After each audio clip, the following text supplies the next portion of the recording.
life in 3 dimensions got me bent and got me twisted. I know I done said a lot, but I should probably stop pretending. I don't really hold the key and I can't really push a button. I just step up to the mic and try my very best to bust it, but I ran out of breath. It's tight in my chest, my feet just might fail. I can't stand the pressure. Welcome back, Racially Speaking family, to where we have real and honest conversations about race as it's viewed through the lenses of faith, family, and vocation. I'm David, as always, and I'm flying solo today as far as hosting goes, but I'm certainly not flying solo overall. I'm sitting in my living room in person, so I'm excited to be doing that rather than the typical Zoom. Not that technology is not a blessing, but I am joined in my living room here in Little Radford, Virginia, by a newer friend that I've been a fan of for quite some time now. And then I was blessed to be able to cross paths with him within the last 2 or 3 months, I think, through some mutual friends. We were able to meet up later and then chat, and we had just, a conversation that was really good for my soul and just like on point for a lot of the things we unpack here on the podcast. So without further ado, I'm joined by Mr. Jon Kabongo. And Jon, you're a former Tech basketball player. Yeah.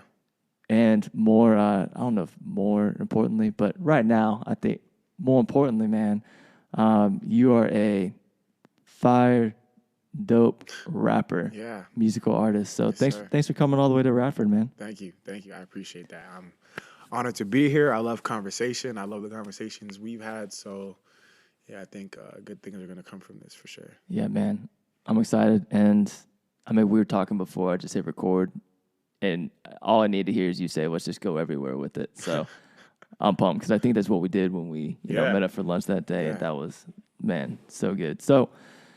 All right, I gave you a super brief introduction. So you're here originally because you went to Virginia Tech, play some basketball, and now you're working on your music. And I'm sad to say it sounds like you're on your way out to newer, bigger things. But tell me, and for our listeners, a little bit about who you are and.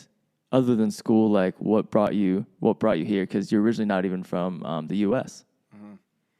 Yeah. So I mean, my basketball journey started pretty young. I went to a prep school in West Virginia at 15, and from there it's just I was just on this pursuit to be the best basketball player that I could be, and that kind of just took me all over the country, and that's really how I ended up here.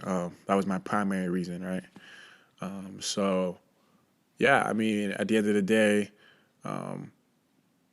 basketball is no longer something that like I'm pursuing, but it's had such a huge impact on my life, that it's just always going to be a part of me. It's what got me my education. It's what, built so many of my relationships.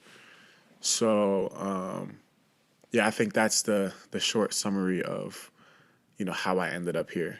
Okay. Yeah. And where'd you originally grow up? I was in Toronto, Ontario, Canada. Okay. Yeah. So. Did you mention you go to prep school with a couple guys that are even in the NBA right now, right? Thomas Bryant, Miles Bridges, Keldon Johnson. I mean, those are the guys I went to school with, but like guys that like I've played with, like just numerous guys in the NBA right now that I played like summer basketball with, or just whatever. Yeah, that's awesome. I had to get that in because we have like a small pocket of NBA listeners here, but I try not to go on too many rants because I know plenty that aren't in the here for the sports talk, but I had to get that in. So right, if you know, you know, the NBA listeners will know those players that you just mentioned. That's awesome, man. So like, how long have you been doing music? Not just professionally, but I remember when we talked, it sounded like to me, it seemed like it's who you are. Like you grew up even rap battling your friends. It's just who you are. And I know it's obviously a huge part of who you are now. So like, when did that start? Yeah, I mean, I just loved music. I felt like, on I don't know, rap music really just spoke to me as a child. Like I always felt like I was listening to rappers talk about, especially when they would talk about how they grew up. Like when I was just like 11, 10, it's just like, dang, like this person is like experienced what I experienced. Like I feel that hopefully when I grow up, I make some sense out of it and make something good out of it. So I just always kind of felt very connected to like rap music.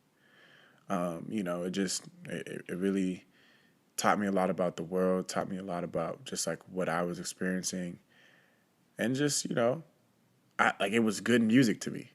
Like I really, really like just fell in love with the music, and that's ever since I can remember. And so like I always wanted to rap. I always wanted to make a rap, express myself in that way. Like from a young age, like whenever things were hard for me, I would try to rap. Like like basketball was like my goal. I wanted to be a basketball player, but when like I was sad, whenever things wouldn't go my way as like a very, very little kid, like I would just try to rap. That's how I tried to express myself. Yeah. I wouldn't really show people all the time, but I would do it. So when you say like, could you elaborate on, because I think this is, without knowing anywhere close to what you know about, rap in the music industry, I feel like this story is pretty common. Like there's always like almost like an origin story of like it spoke to me, whatever genre it is for musical artists. Can you elaborate what you mean by specifically rap music? Like spoke to you, and what were some of the things that were got at your heart that you're like, man, that is healing for Most me. Definitely. Yeah. I definitely think that, in rap there's a lot of like come from nothing to something. Yeah. Right? Like that's a huge narrative in rap, right? That rap was made from nothing. It was made in communities that were very just like underfunded and stuff like that.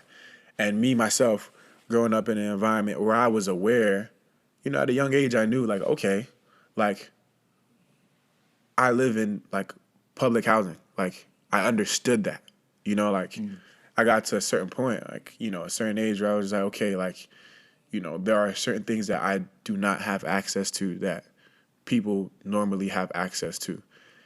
And that's what happens when, like, you start to, like, have different friends from school or from sports, whatever, and you see, like, oh, wow, like, I have less. Yeah. And I think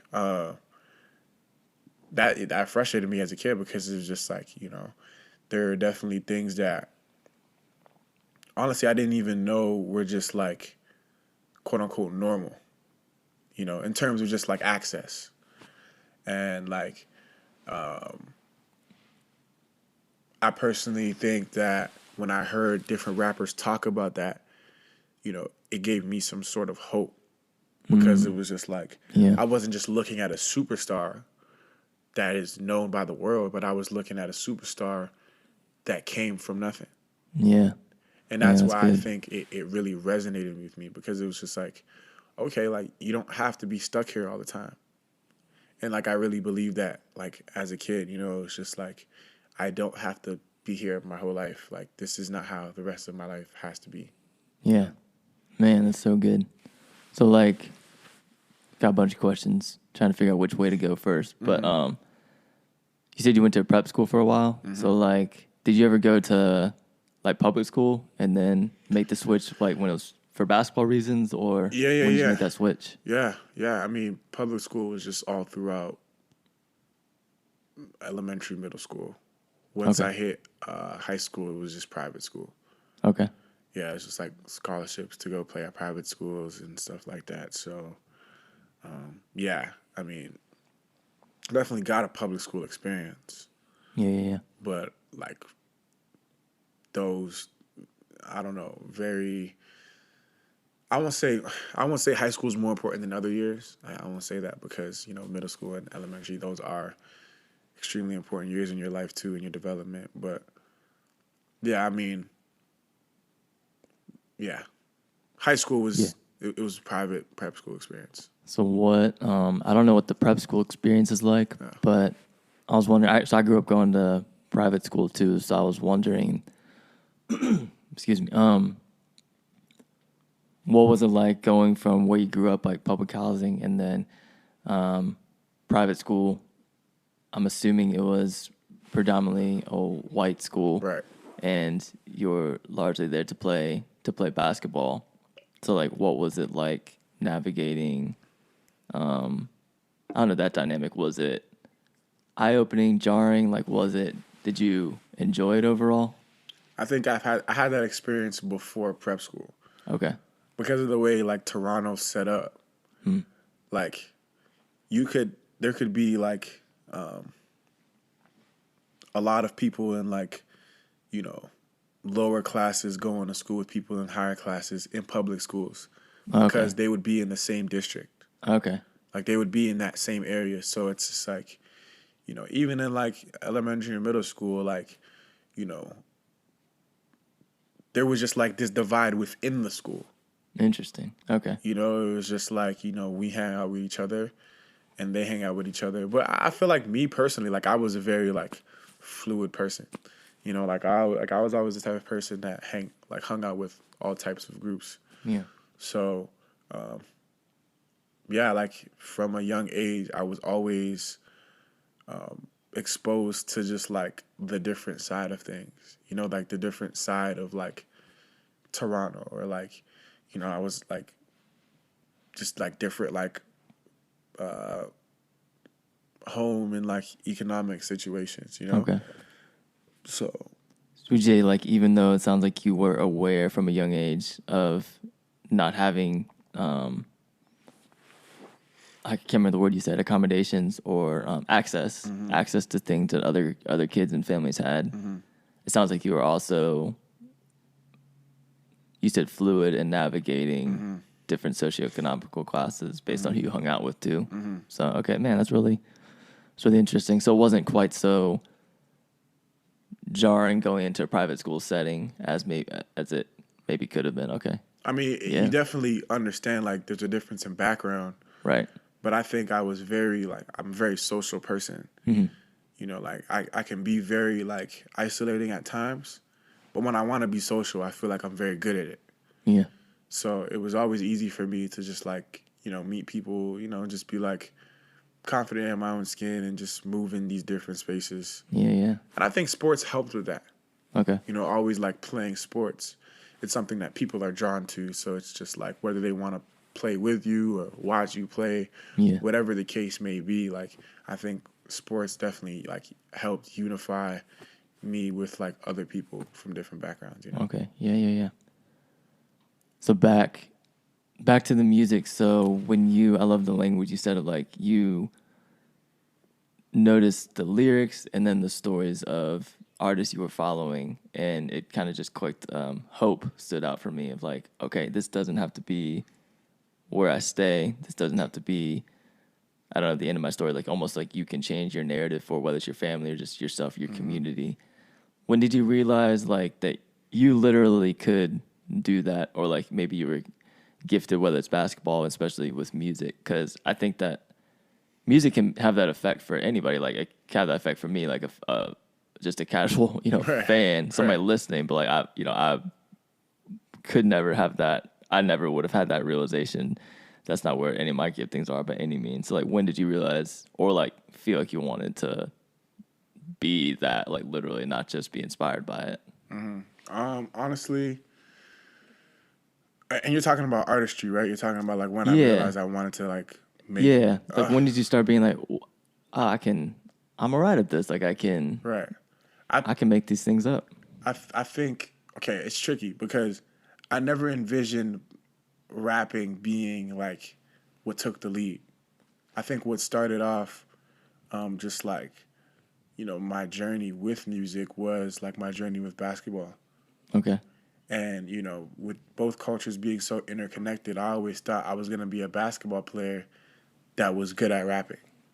And I think what started that was my older brother. My older brother, he was like McDonald's All-American, played at University of Texas, plays pro right now. And he was making music, and like, I always just wanted to do what he was doing. So I think when I saw him do it at the level he was doing, that like inspired me. It made me say like, whoa, like if my older brother can do it, like of course I can do it, you know, like he'll help me, whatever it is. So yeah, I just had this belief because I saw it in my own house. Gotcha. And from there, it just took time for me to just like develop. You know, I definitely think when I look back at like what I was doing at a young age, like of course I had a passion, but I didn't really, you know what I was doing. Yeah, I was just doing whatever. Yeah. But I paid attention. Yeah. I paid attention and I tried and I tried and I tried and like I developed an ear for music, you know, and I developed an understanding for lyrics, and like you know, I just stayed consistent. Like it was a true passion. Even though I was a basketball player, like, you know, I was always just like heavily involved with music. So wasn't mean you paid attention, you were heavily involved, like were you like what did that look like? Were you disciplined and finding time like you're getting up at 5 and writing and like staying up late and writing, or were you just finding random times where you thought of something and writing it down? Probably both. No, so like literally from a young age, like I would like very like intensely like listen to the music. Okay. Like, you know, especially like that was like my way of like getting myself focused. Like it was something I learned how to like focus with, like just like pay attention to one thing. So like before I would play games, and this was like 4th, 5th grade. Like before I play games, like wow, I wouldn't just like try to like get hyped to music or whatever, or like just wait for the game to start. Like I would find somewhere in the gym at the school we were playing at, and I would like listen to a whole album, but I would try to make sure I paid attention. Okay. Like to every song, to all the lyrics, to all the music. And it's like, instead of just getting excited, like I felt focused because it felt like I read a book. Okay. It felt like I was reading before a game.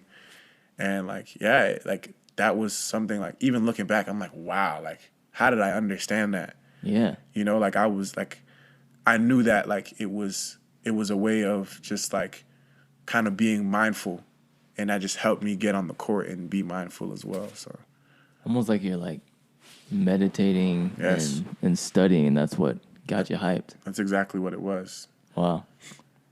Do you think that's more common than even people think? Because I feel like, you know, if we watch ESPN, we see everyone warming up with headphones on and stuff. And I was thinking about this recently because I feel like nowadays everyone's like, oh, these young guys can't check out. They have to have headphones in all the time, like especially like with athletes, college athletes, pro athletes. And, you know, it's the older generation that's like, you know, we used to talk to each other during warm-ups or like on the bus or like traveling and stuff.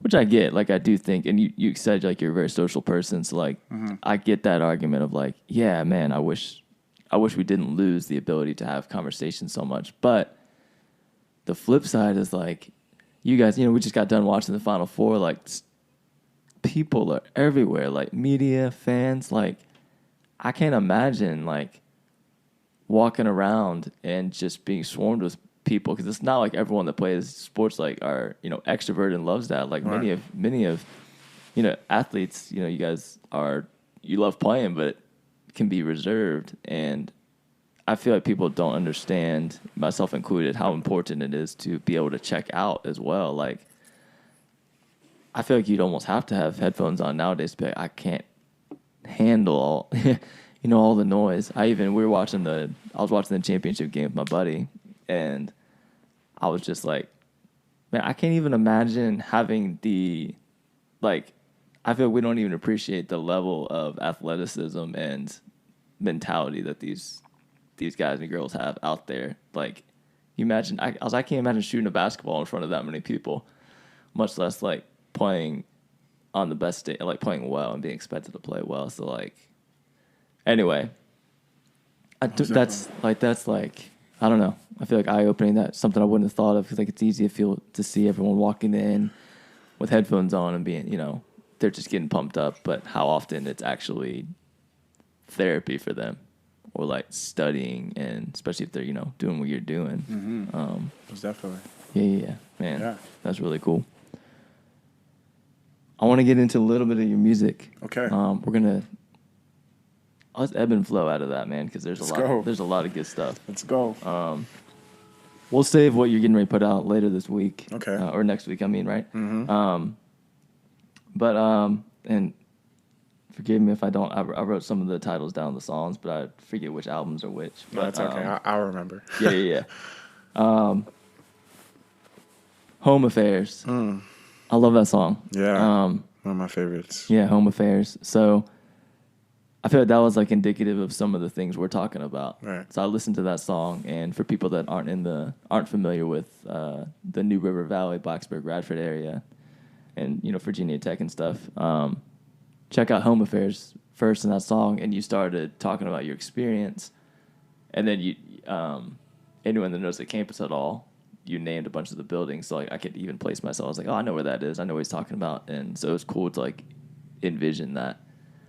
Can you elaborate on like what was even behind that song? Because that I could just ask a question, but I feel like that song like gets us there a little bit. Like, why did you write that song and some of the lyrics about your experience there as yourself, athlete?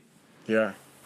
I mean, honestly, when I heard it, like the idea that came to my mind was just, or really what I was going through, was just a lot of things that weren't even really connected to like the campus in general. Like, or my experience here at Tech specifically. Like, I felt like I was so connected to a lot of the stuff that was going on back home. And like, so many people are experiencing,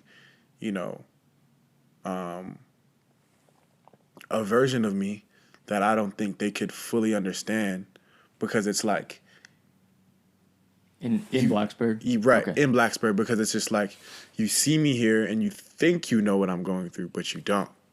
Because you don't even see what I'm going through. You don't even know who these people are. You don't even know the situation. So what you're seeing me do here on a daily basis is not like a accurate representation of everything that I'm experiencing and feeling.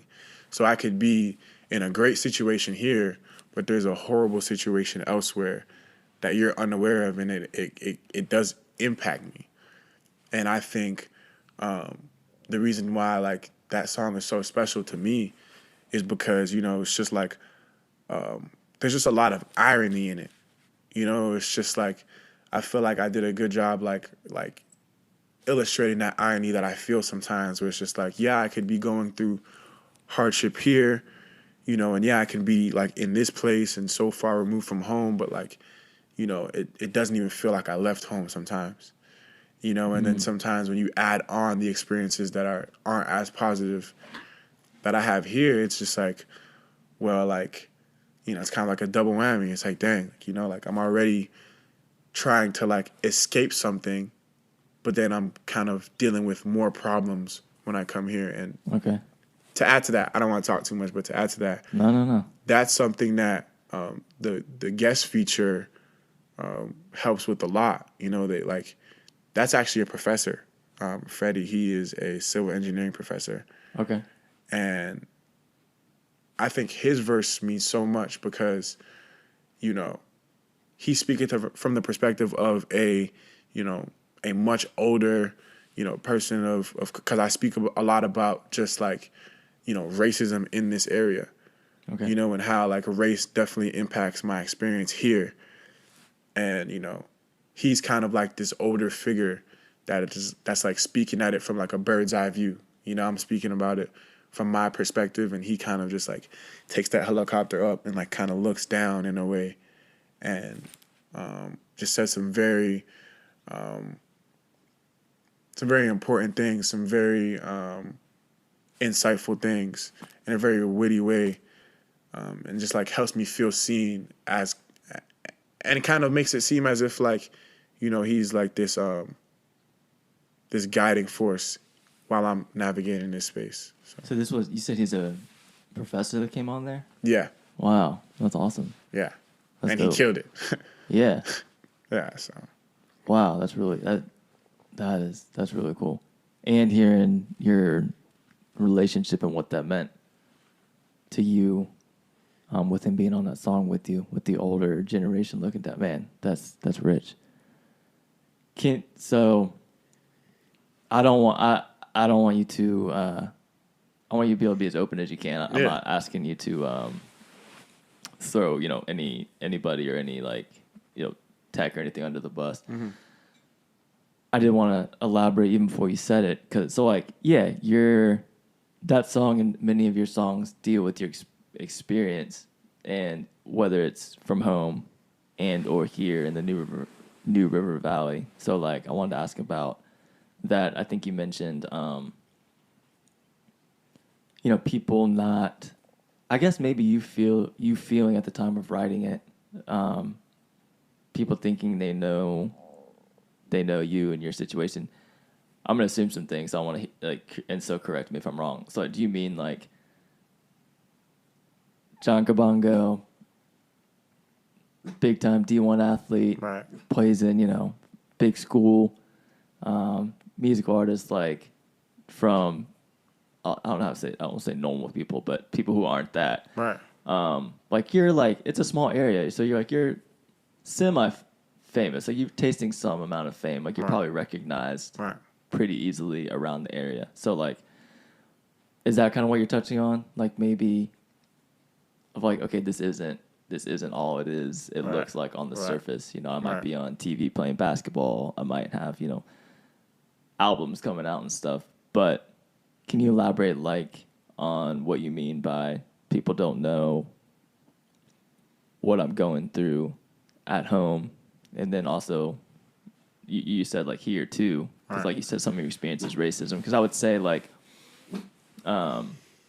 people hearing that's also is relatable in a way, but I feel like you're saying it in a super specific way, if that makes sense. Because like I feel like we never know like what someone else is going through fully. So can you elaborate what you mean specifically? I think Freddie, he words it so perfectly in like the first 2 bars. He says, "A scholarship will take a brother on a slave journey.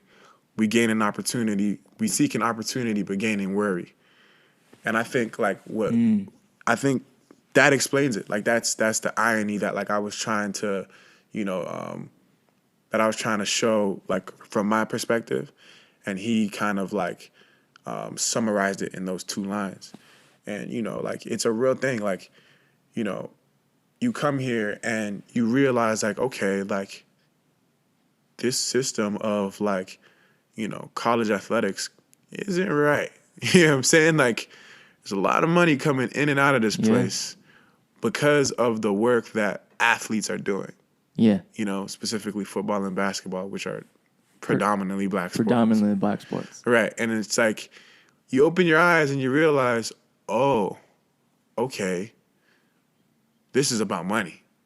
Like this is about money. Like it's cool that like, we're getting an education and stuff like that, but we're here to make people money. You get it right away, like if you open your eyes.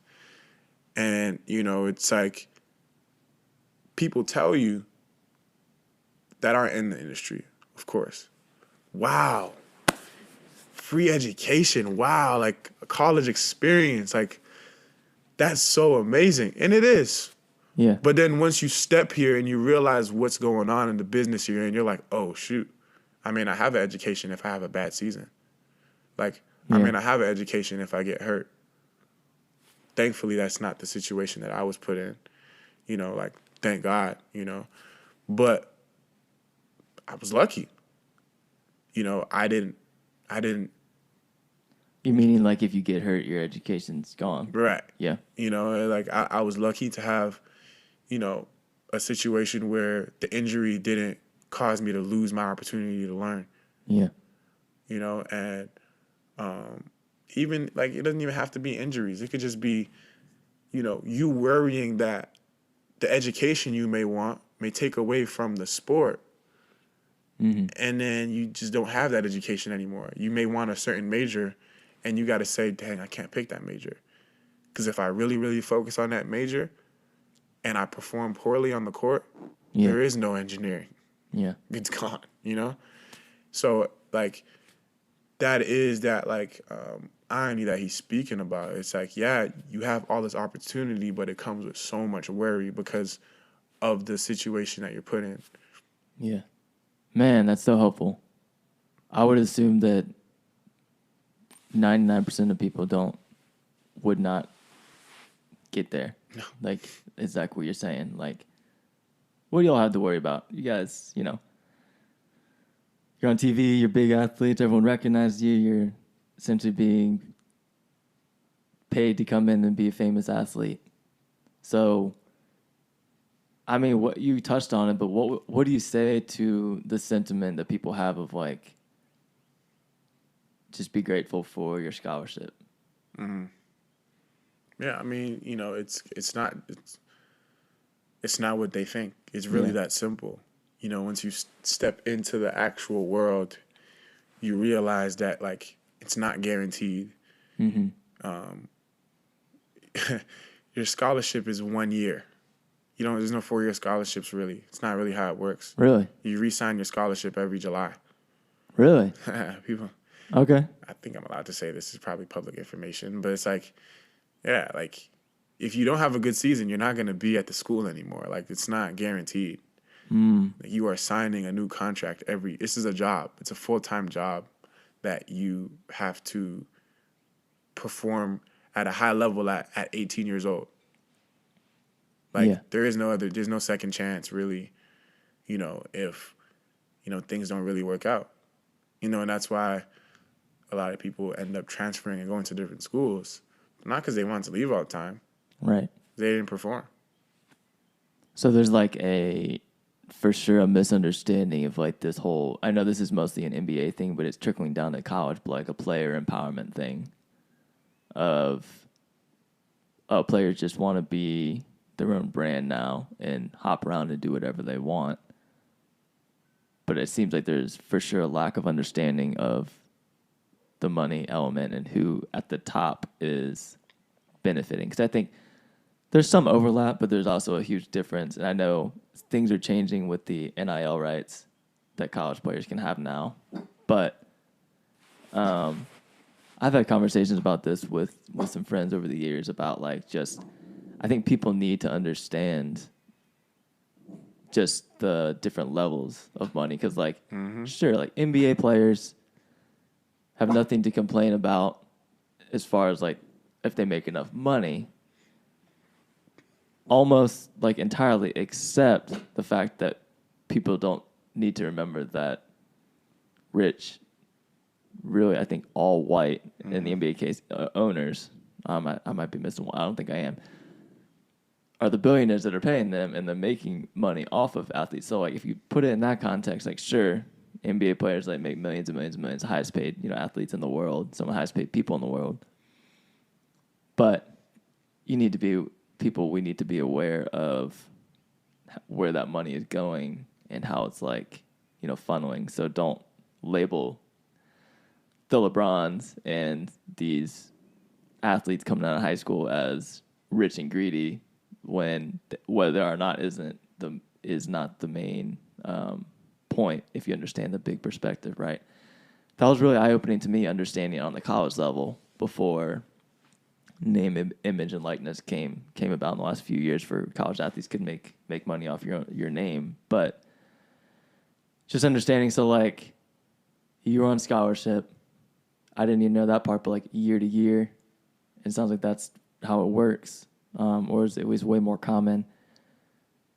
And if you were to accept any financial gain from playing until like recently, you could just be gone and your career's over, labeled as, cheating and all that. But all the while, and this actually isn't necessarily always the coach's fault, but coaches make millions and millions and even, from my understanding, get paid six-figure bonuses for getting farther in a tournament. Again, it's not like they're taking that from you themselves, it's the system. And then knowing how much the NCAA makes off of that is just so easy to not care about or understand. Like if I'm just a consumer, so I just love watching. I'm just like, I want instant gratification, but how that's just ingrained in me subconsciously of like, the whole shut up and dribble mentality. Like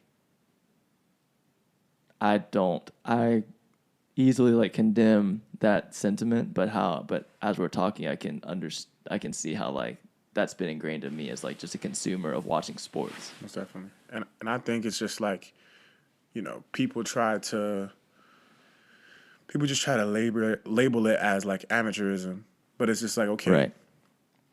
as a student, when you write a paper, you submit it to your teacher and that's it, right? Mm-hmm. As a basketball player, you are not just practicing in your own gym. Like, you are playing in front of the world, traveling across the country, on TV. Like, you are essentially getting published. Like, this is professional level work. Like, you are not. There is a lot of money involved in what you're doing because what you do is at a professional level, and people can recognize that. Yeah. That's why people watch it. So at the end of the day, like, you can label college basketball as amateur sports, but it's just not. That's why, March Madness is March Madness. Like, these kids play at a high level. Unfortunately, in the NBA, there's just not a lot of spots. These guys are good. Right. A lot of people could be playing in the NBA, but there's 475 jobs or something. Like, Yeah. of course, not everyone's going to get there. But a lot of guys still continue their pro career. So for me, it's just like, I personally think that, people try to get away with like this like unfair distribution of, the money coming in simply because it's just like, well, you don't need to worry about that. Like, you're an amateur, you're a student. And like almost like you guys on TV were told, student athlete, student comes first, but that's not what you guys are set up to do. I mean, the reality is, like, if you don't play well, you will not have an education. Mm-hmm. If you are a 4.0 student but are horrible at basketball, you are not going to be there. Right. And is that fair? I mean, at the end of the day, that's why my point is that this is the business that it is. What are we hiding? We know that this is about basketball. Of course, academics is included. It's not that you can't do both. It's not that you can't be an athlete and be a student. Like, of course it's possible. Right. But, I mean, what does your education, like, depend on? Like, is it about how well you do on the court or about how well you do in the classroom? Like, which one takes the first priority? And it's just like, I understand. It's just like, okay, well, if you don't have good grades and you can't play, of course, but it's just like, it's complicated. It's very nuanced. Right. Like, I can't say that grades absolutely don't matter. Sure. But I mean, would you say like, so I'm thinking of NCAA commercials where they kind of elevate and exalt students that are like academic and athletic All-Americans and stuff like that, and like they lift those students up, which is great. That's an incredible accomplishment. But since it's like an NCAA commercial, it's almost like they're patting themselves on the back. Right. Would you say that oftentimes it's like that's commendable because the system isn't set up for them to succeed at both of those at that level, and it's like commendable that they did that despite being set up like that. Exactly. Okay, yeah, that's kind of what I'm picking up from what you're saying. No, most definitely. And like, again, like, I'm not sitting here saying that, like, people can just have like a 1.3 GPA and play. Of course not. There are rules in place. There's a standard academically. Sure. But yeah, there's like the level of, I think the best way to put it is like the standard for, how well they play is higher than like the standard for how well they perform in the classroom. Right. So it's like the bar really isn't that high in the classroom. Some people just want to see you qualify. Some people just want to see you, just get like a 3.0, which is good, but like, that compared to playing on the ACC, like that's like getting a 4.0. And that's what people want from you, and it's like that's what's going to keep you there. So. Right. Do you think it's how common is it for student athletes to pick majors that they know they can handle versus what they'd really want? Because you mentioned that, because I think that it could be easy to look on of students, especially, which I know it's a super, super small percentage, but it's the ones we're aware of, the ones that are like one and done basketball players who are like just coming for 1 year and obviously going to the NBA. But maybe even ones that maybe aren't that shoe-in of an NBA player, but top tier. So, like, I think it can be easy to view them as like, well, they obviously picked a really easy major because they don't care about school and they're just, all they care about is basketball. How often do you think it's actually not that and it's, well, no, they're not going to have time to do the intense majors because they have to play basketball well, because they have to keep their scholarship year to year. I mean, you just explained it. Like, it's really that simple. Like, like, what else do people expect at this point? Like, you know, it really is just trial and error. Like, sometimes you come in with this idea that you're going to do something, and just like everything else, you realize what the priority is, and you may have to take a step back. And I think, you know, it goes both ways. Like, is it impossible to do certain majors? It depends. How much support are you going to get? Are you going to be allowed to miss practice if you need to? You know, is it going to be a conflict between, like, you know, going to class and, like, going to a game? Like, how much is that going to be impacted? Like, you know, there's different things that impact what you can actually do, you know, because I'm sure there's certain majors where it's just like, well, you can't miss this lab, you know, or it's just like, or maybe you can make it up in a different way, but, like, you know, you're not helping yourself missing, you know, certain situations in the classroom. So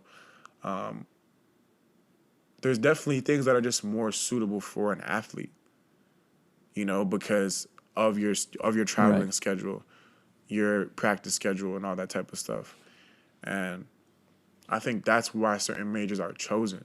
Because these kids, it's not like we're dumb. It's not like athletes have no, you know, they aren't doing anything, you know, because a lot of student athletes, they take their schooling seriously.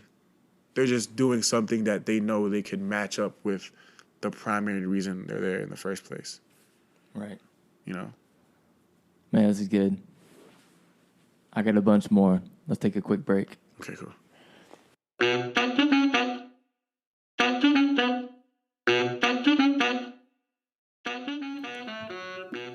This podcast was created to elevate BIPOC voices and our allies and to invite everyone else to listen in, learn, and grow with us. If you have benefited from listening to any of our conversations and haven't already, please make sure to hit subscribe in whatever app you're listening on right now. Now, back to the conversation.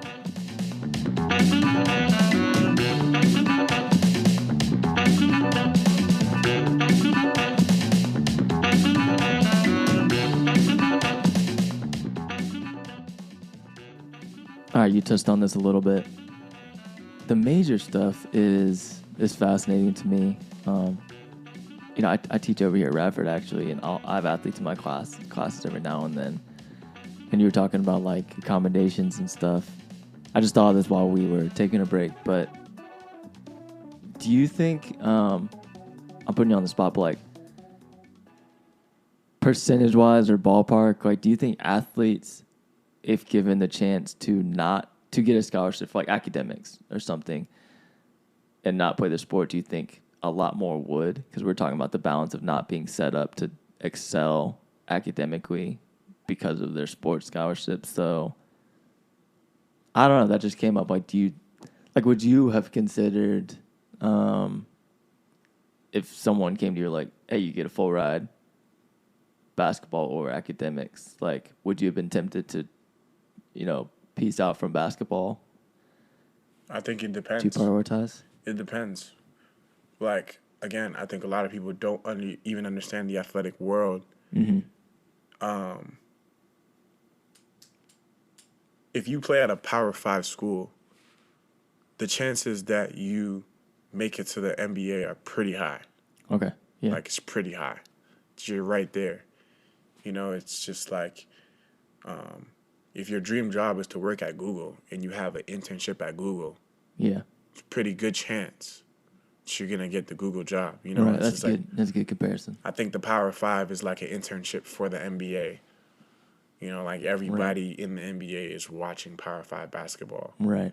So, if that's the situation you're in and that's what you want to do, why wouldn't you play at that level? But I think a lot of people just don't understand the levels to sport. They just think, oh, people are just playing basketball, playing a game, right? It's just like there's a lot of schools. There's like hundreds of D1 schools. Like not everyone's at the same level.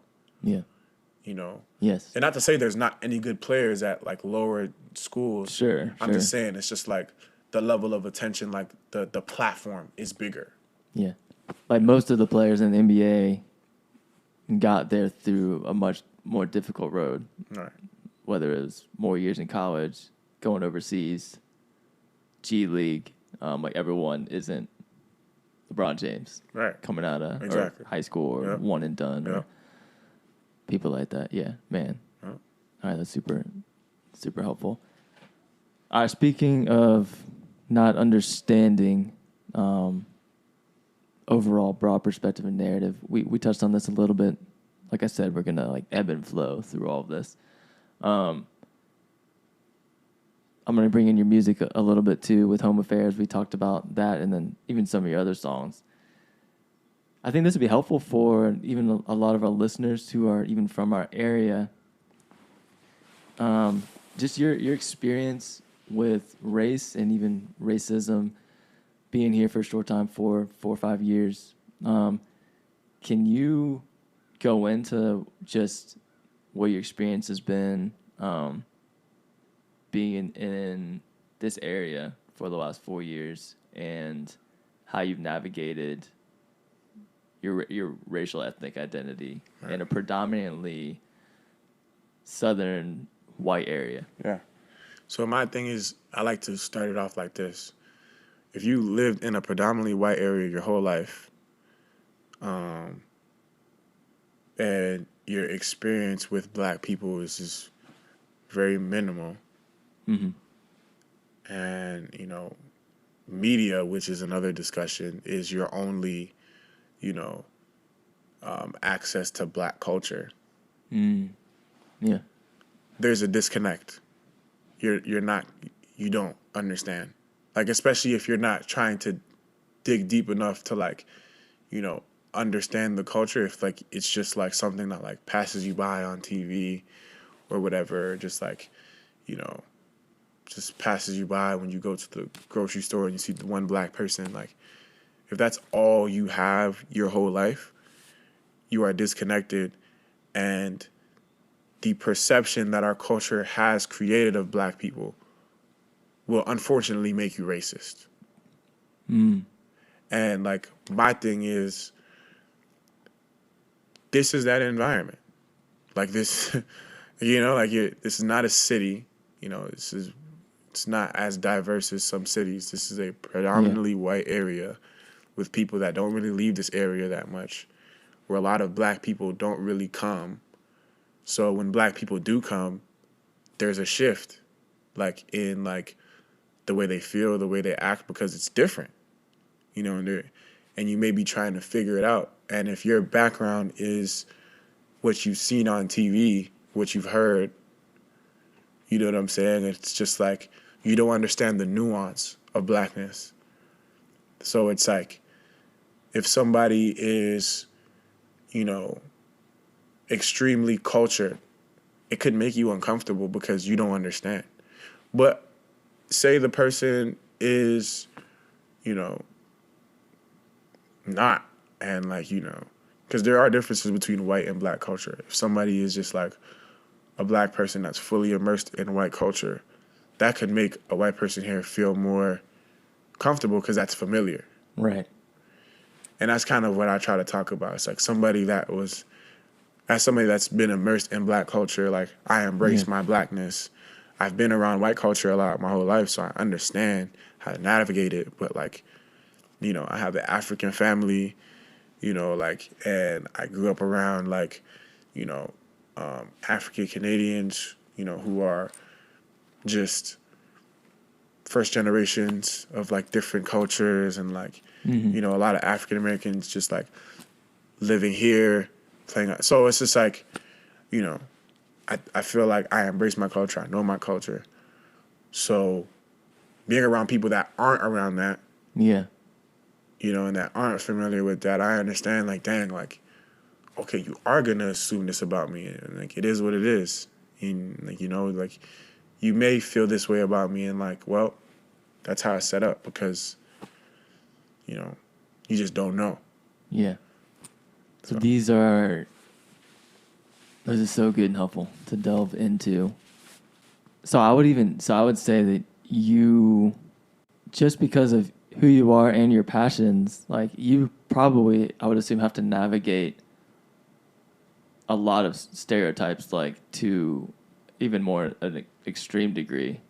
You're a black male in southern part of or Southwest Virginia.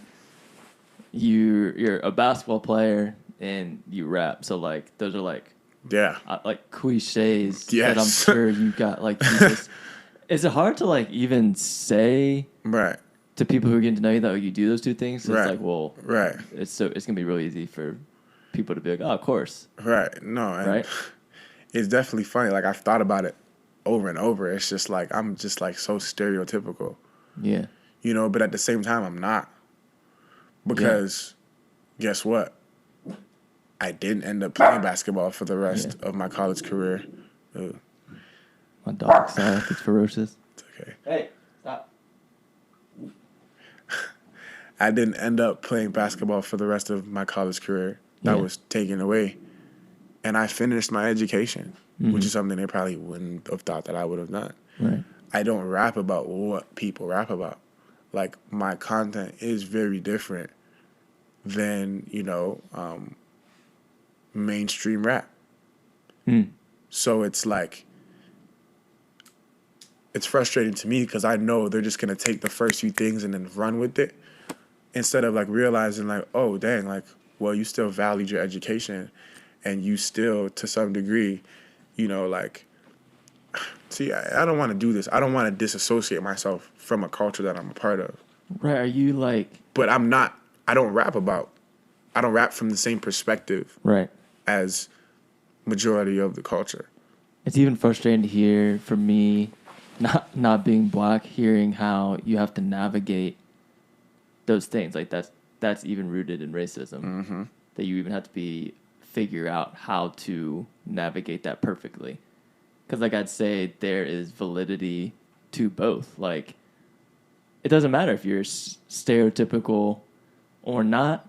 Like, you're not, but you, like, to me, and like, correct me if, you know, you don't agree, but like, there should be freedom to be either one. Like, if you did, like, that would be fine if you prioritize basketball and like only cared about making it pro, or rapped about, like you said, stereotypical things that people on the outside looking and think you did. You don't do those things, but like, if you did, the fact that like we even have to like go there, that you have to bring up giving disclaimers, like, I don't want to dissociate myself, but like I don't know, like, that's where I go. I'm like, man, that's frustrating. Like, that to me, that's like a privilege for many people, especially in the white community, to not have to think about. Like, you don't have to prove yourselves in those subtle ways. Most definitely.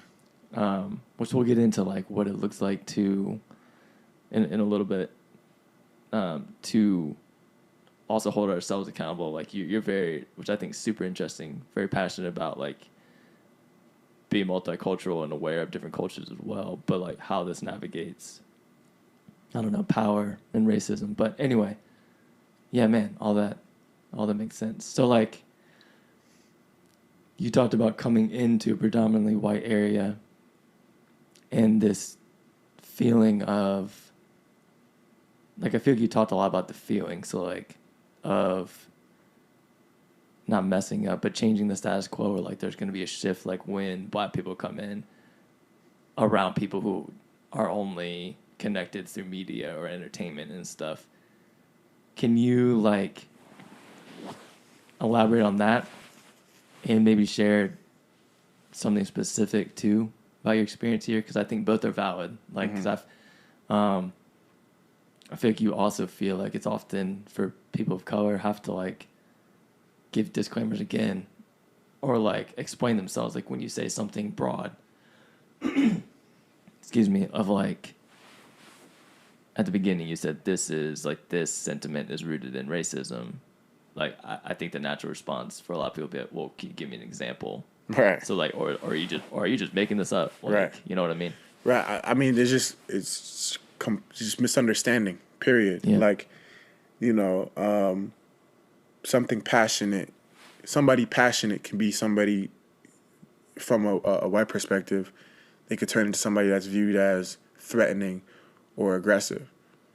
You know, just being passionate, right? Like the passion is not a negative thing.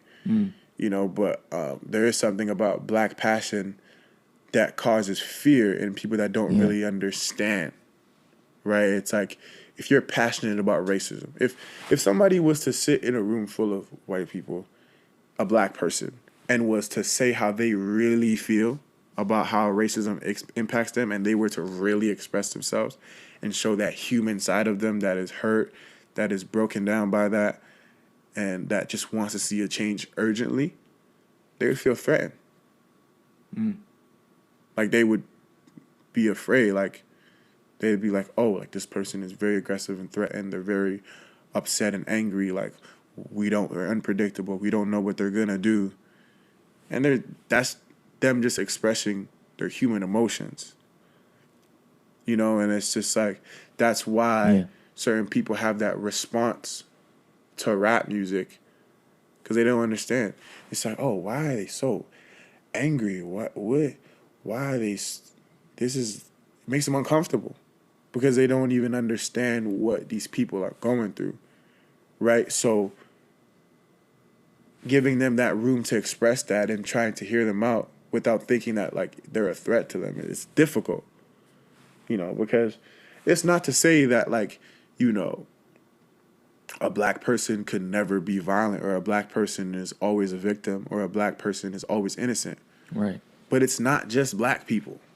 That's the point. The point is, why are you more understanding when your white partner is expressing how they feel because they're frustrated? Yeah. And you don't feel threatened, or you don't feel, you know, like that's the difference. So, that's a great example. and I see that a lot, you know. Yeah. Is that sort of the similar, or maybe right along the same lane as when people bring up black on black crime? Kind of similar, of like the black community, you're not, like your example you just shared, you're not trying to say there's never an instance where we're wrong or shouldn't be held accountable or taking responsibility. But it's the stuff that I feel like fuels that emotion that you're not given the privilege to be able to express in the same degree as white people a lot of times, is there because of this very thing. So it's like a cycle, right? Like circular, like it's an unawareness. And I say disconnect, like using some of your words of like a lack of understanding why we're here in the first place. Like you're not trying to say, you know, like you said, that you're always right, you should never be held accountable, or like there's never something that has been done wrong. I brought this up recently to one of my friends, and this is on point with this, how much sports we're talking about, but sometimes, especially like you mentioned media, I feel like there needs to be just more what they say in sports of like players only meetings, meaning like just some of the stuff needs to happen behind closed doors to be able to talk about stuff. Because like even when like we're having a conversation, maybe like we're having now, it can be so easily turned the other way of like, oh, see, like they, or like, John, you mentioned, you know, we can have this whole conversation, but someone pick up on, you mentioned it's important for everyone to learn, and to like, whether you're black, white, Asian, like, you need to learn everyone's story. Like, you have stuff to learn. Like, we've talked about that, which, you know, let's just go and get into that a little bit. Like, you're very passionate about multiculturalism and understanding other perspectives you don't understand. So, like, can you unpack a little bit of that passion? And actually, yeah, let's start there, and then I got to follow up. I think the biggest thing for me is that like I've been in a lot of multicultural spaces. It's not even just like the passion. Like Toronto is one of the most diverse cities in the world. I didn't know that. That's Like, we grow up, you know, you have people that are, you know, using, words from Arabic languages, you know, African languages, different slang from like, different areas in the world. It's like you have so many people coming from different places, bringing their cultures, and we would just like take from each like we would just mix it together. Like I think that's the best way to describe Toronto. Like I'm really trying to paint that picture of just like, and people from Toronto know that. Everyone from Toronto will tell you that whether it's like an Asian culture, European culture, whatever type of culture comes into Toronto, like, the people a lot of the times, just mix it up together and, they make something out of it. So that's why I think for me, like when I come to spaces like this, like I recognize like you guys talk about diversity, but you don't really have it. Like you guys like the idea, but you guys don't really know what it's like because you guys are always living around the same people over and over and over and over again. Yeah. That you don't really understand. I'm not saying people can't ever like try to understand other cultures, but there's a disadvantage. Like you literally are not around it, and like it doesn't help if you have no desire to seek that. Right. Which a lot of people don't have. They just don't care. That disconnect you keep bringing up. Right. Right. I think I asked you this when we met up a while back, but how do you respond when there's somebody hears you break down the need to be culturally competent kind of across the board? How do you respond to the sentiment of, yeah, we all just need to do the same thing? You know what I mean? Like, yeah, everyone needs to understand each other better, and that's the answer. Versus, like, do you think, I don't know, like, how do you explain the power dynamics? Or how do you not explain that away as you are talking about the importance of because it's like cultures?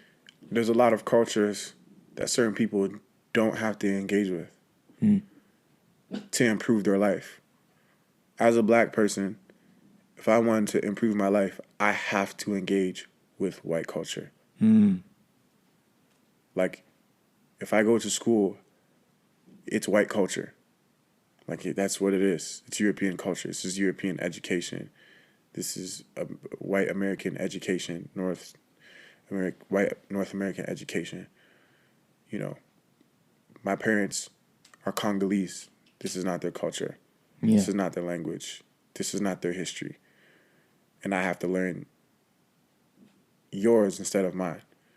So that's where, the power dynamics come in. It's just like a lot of white people are already in a system where they just keep reinforcing what they already know, what they've already been taught to move up. So what is the motivation to learn about cultures that you're not even going to interact with to reach your goals? Or it's just like you may interact with it, but it's significant. They have to kind of shapeshift and be like you, or they're out. Right. I got nothing to add to that, man. That hits the nail on the head. And it's sad, but it's the reality. Yeah. And you know it. As a black person, don't dress like this, don't talk like this, don't show up like this. Mm-hmm. No matter what they say, you always know. Yeah, you talked about that because you're in the middle of like doing interviews. Right. And I don't remember if it was explicit, but you just subconsciously know. Yeah. I can't wear my hair a certain way. And people can say whatever they want. It's obvious. Yeah. Like people take you more serious when you look a certain way as a black man. Yeah. And it's just like, it is what it is. Like, you could be the smartest person on earth, but if you dress a certain way, they'll perceive you a certain way. Yeah. So sometimes you just gotta, say it is what it is, but like, we can't say it's not there, because Right. it's definitely there. Yeah. Man, that is a perfect way to explain that, I think, mentality of, that's just one of my pet peeves in these conversations, when I try to be as understanding and charitable as possible. That's one of the main things that, is a pet peeve, the tendency to equate stuff or conflate things that are just not the same. So that's a perfect way to put it, that certain cultures, mainly white culture, you don't have to engage with another culture to improve your life like other marginalized cultures. That's, man. Because one of So the good. things, So one good. of the things that I've learned through talking to different white people in these areas is, their thing is like, there is no barrier in front of black people to be successful. Like, that doesn't exist. If a black person is not successful, it's their fault. Yeah, personal responsibility. Right. There's no social, barriers involved. And it's just like, that's a problem. Mm-hmm. That comes from racism. Because once you think that, you say, see, all these people are unsuccessful. Or that's the thought you have. It's not just not successful black people. But you're thinking that, you're being told to think that way, because now it leads to you saying, oh, this is just the way these people are. Rather than saying, like, it doesn't matter what color the person is. Some people are successful. Some people are unsuccessful. Yeah. Some people work hard. Some people don't.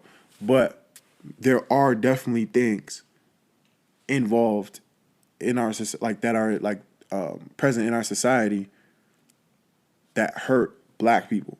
Yeah. Like, that exists. And I think, like, that's what was hardest for me to hear.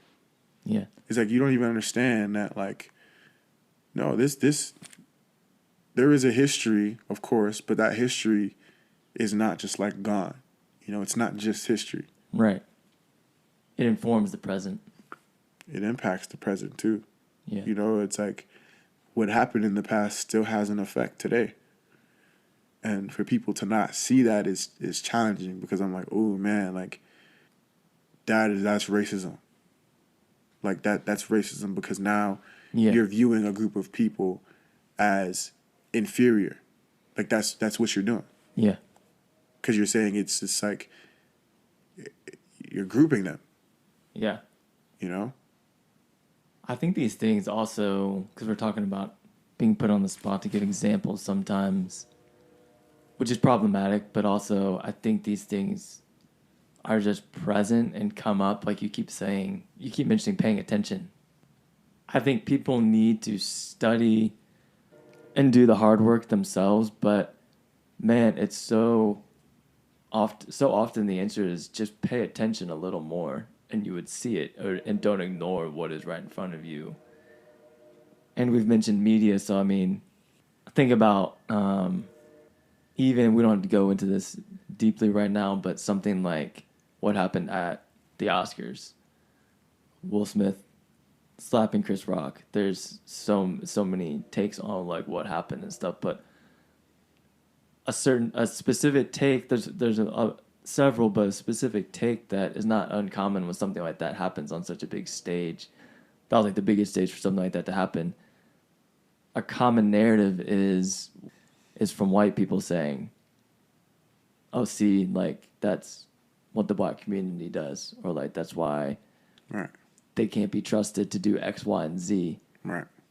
And if that doesn't stand out to you as overtly racist, like, there's an issue that you need to unpack before you move forward. If you are somebody that doesn't think you hold those views. Right. And to me, that's so problematic, because as if a white person's never smacked another white person. Right. And I mentioned almost the players only thing. Like, I was like, they're not like a Chris Rock and Will Smith in the community.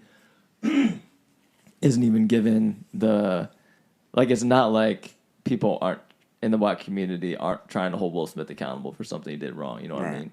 But to hold the view of like, oh, black people are, like you said towards the beginning, like threatening, like all these stereotypes that are tied to history are still very present. Like the fact that that's like a reaction from so many people is incredibly problematic. Like to me, and you can see that from a reaction from even other people in the black community having the same reaction of like, come on, Will, you shouldn't have done that because it's making us all look bad. Like, you know, we can move forward, and then there's always like one black person that messes it up. Like that's a narrative I saw like from like black people. I'm like, to me, I'm not black, but like that seems problematic too because I'm like, it's not. And like the white people that want to hear that, right? Are like, eat that up. Yeah, they're like, see, even you know, even they're saying like, I think some prominent people said that, and I'm like, Stephen A. Smith. Stephen A. Smith, yeah, he's one of them. I'm like, no, like that is, and I typically like a lot of stuff he says, but I'm like, no, that's not black people's problem. That's not that's not people of color's problem that white people would have that reaction like that. And I'm saying it's just like not even to cut you off, and it's just like cut me off. No, but literally everything you're saying literally proves that there's a race issue in this country. Yeah. The fact that we're having that conversation. Yeah. Like, if there wasn't an issue, we wouldn't be saying this. There wouldn't be people. It's people trying to prove that racism doesn't exist, and people trying to explain racism. That's really what the debate is. It's just like, you know, at the end of the day, the fact that we're speaking about it shows that like it exists. Like it's a thing. You know, it's not like, you know, it's a problem. Like, regardless of what your views are on it, like it's a problem that like we aren't fully settled on. Yeah. And it's just like, you know, both sides are blaming each other. But at the end of the day, like, it's there. Yeah. Like it's prominent enough for us to speak about it every time something happens. So, I mean, you know, I think that's really all I have to say about it, because it's just like, I mean, ignoring it, like, okay, like, I don't know how much you value, like, people around you if you're just choosing to ignore something like that. Yeah. But, you know, it's like,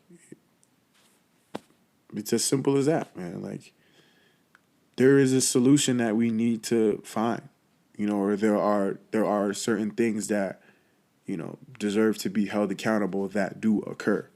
Yeah. So, something I've also noticed, I think you mentioned, you didn't use the term, but you've essentially described it as like black excellence. So, I mean, I've been following the, I don't know if you follow this stuff at all, but the hearings for Supreme Court Justice, Ketanji Jackson Brown, Brown Jackson.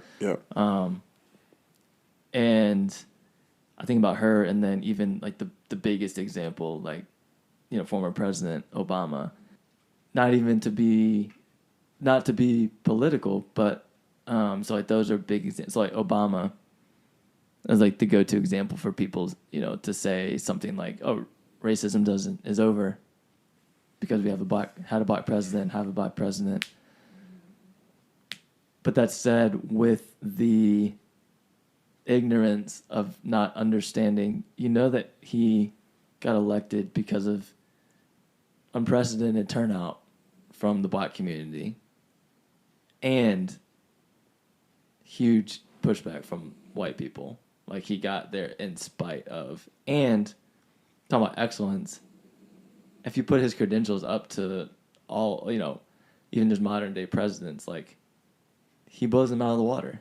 So it's like there's just all these problematic elements that are just like not acknowledged because of the tendency, I think you mentioned, like, to want to explain something like that away. But the same is true about Ketanji Brown Jackson. Am I switching Jackson or Brown? Either way, well, she's I think about to be confirmed to be join the Supreme Court.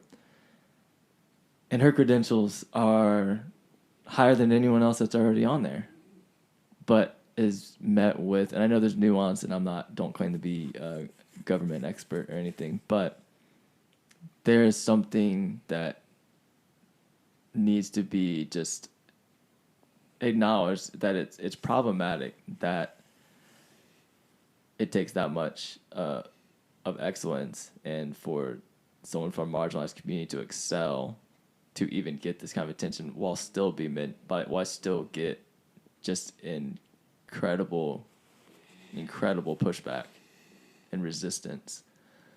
And I don't know, I think it's like intertwined. I would even connect it to navigating something like being a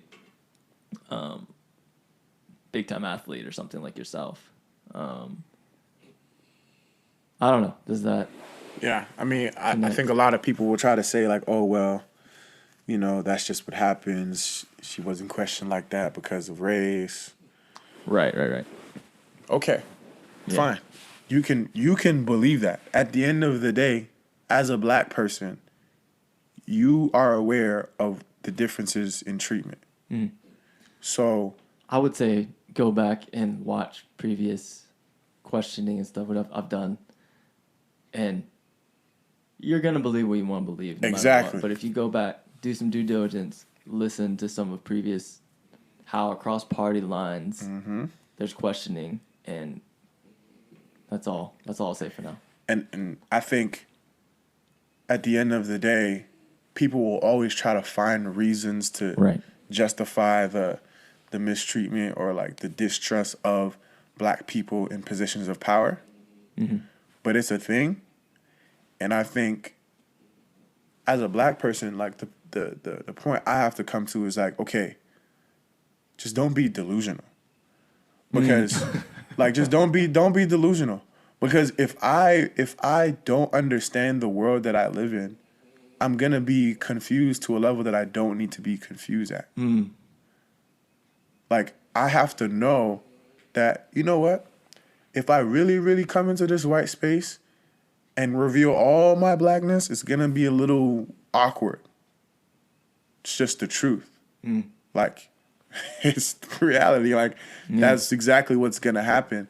So I think knowing that helps, because it's just like, okay, you're prepared. It's not like shocking, you know, because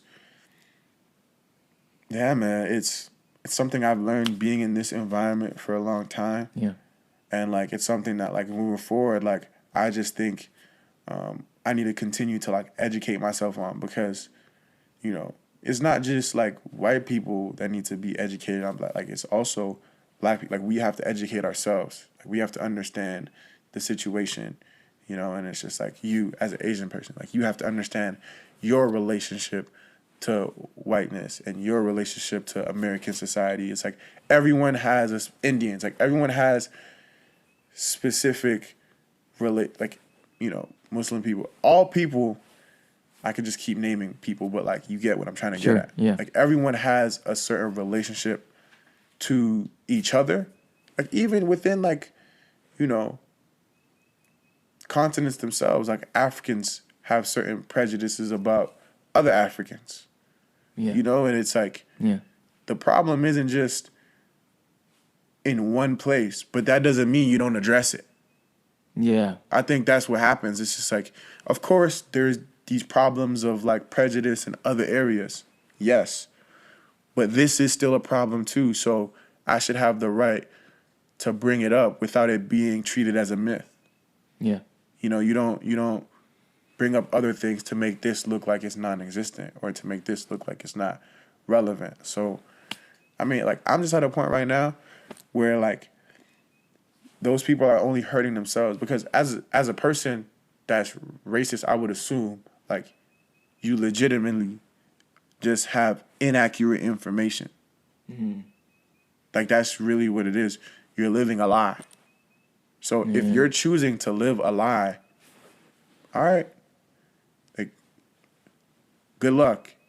You know, you're going to have to, you know, admit that it's wrong at some point, or you're just going to have to keep dealing with the frustration of being, proven wrong and like being confused at what you're seeing because you have this preconceived notion of, people. So what's the line? I don't know if it was in Home Affairs, but it was, I think, about your experience at Tech. I don't want to butcher it, which I will, but it was something about looking around, and I guess there was no other black people. Right. And the second part was, we both know it shouldn't be like that. Right.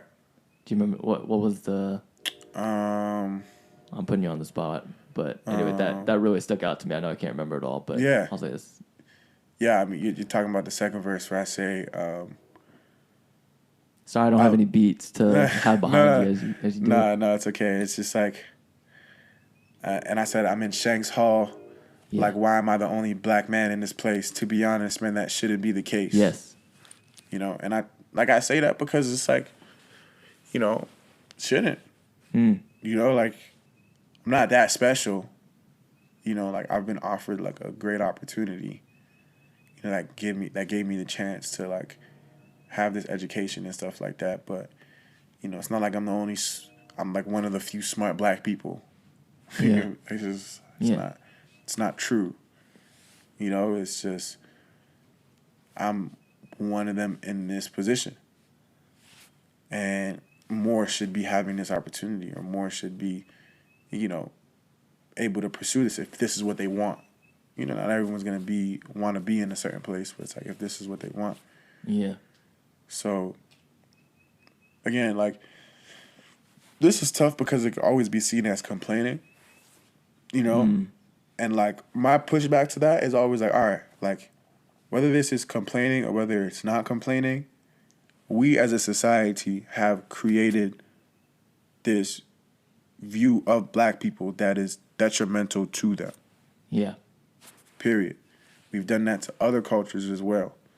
And if we're going to talk about blackness, let us talk about it and let us address the issues without there, being so much problems about just addressing the issue in the first place. Right. And that's where I'm at. It's just like, we've seen too much and we're going through too much to say this is not something to address. This is not a problem. Because I think what it comes down to is like, okay, people like to talk about it, but then when money gets involved, it's like, oh, we got to put money in these places. We got to put money in these places. Like, well, how is that going to solve the problem? Well, I don't know. Maybe if I did have a better book to read, I would be a little bit further along in life. Maybe if I did have more opportunities, as a child I'm speaking like generally for anybody. Yeah. Like, to do different things, to express myself in different ways, to learn different things. Maybe I wouldn't be a gang member. Like, what are my other options?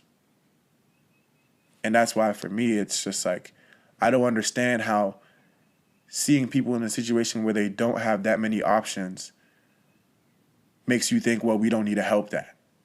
That's illogical. Yeah. Like. Yeah, I think we both share the same desire to have these conversations, and there's a lot of nuance to them, but I think my threshold is when dignity for the marginalized is on the table or compromise, because that's where it's not disagreement. It's, well, no, this is about humanity, and that's not where we're going to disagree, which is where I think the danger of not understanding or being willing to understand truth and broad narratives can be problematic, or is problematic, because it's the same cycle that in the end doesn't, like you mentioned, money, like, doesn't change things. Like, somebody like, I love hating on like the NFL, but like NCAA or somebody can say what they want on commercials and prioritize diversity, inclusion, all this stuff, but where's the money? Right. And which we could just keep going around, because then it comes back full circle of like the cliche or stereotype of viewing rich black athletes as greedy and not grateful. It's like, man, that's tied to history. And that is disingenuous to not acknowledge power structures, financial ones, racial ones, just how that's all interconnected into. I think, like you're saying, reject that. Like, don't be delusional. That fantastic advice, super succinctly.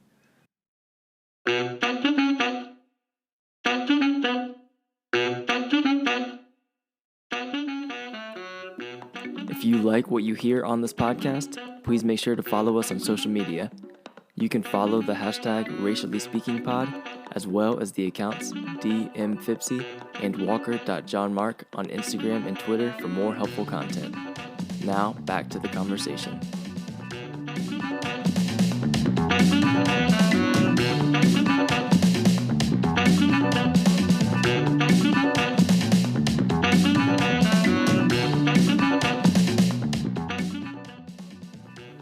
Man, all right, well, let's go one more place. Okay. If you're down. Yeah, let's go. Look, we obviously don't share being musical artists or former big time college athletes. We do share one thing, and that's I'll say passion, but or affinity for English. So I have a couple degrees in English. I teach English at the university, and you spent some time doing. Or were you undergrad English too? Yeah, okay, undergrad. So English. Yeah. Honestly, man, you're probably in it deeper than I am. Fellow English major, and you did a little bit of time doing doing some graduate work. Man, I think could probably do a whole nother episode on some stuff we've talked about. But for sure. You like combined your studies for English, and then you brought in Kendrick Lamar and music.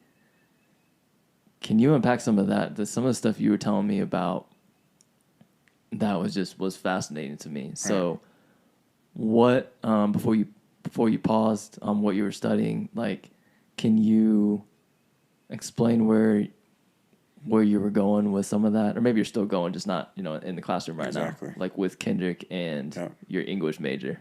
And that's exactly what I'll say. It's paused in an academic setting. Yeah. But I mean, I'm a student of English every day.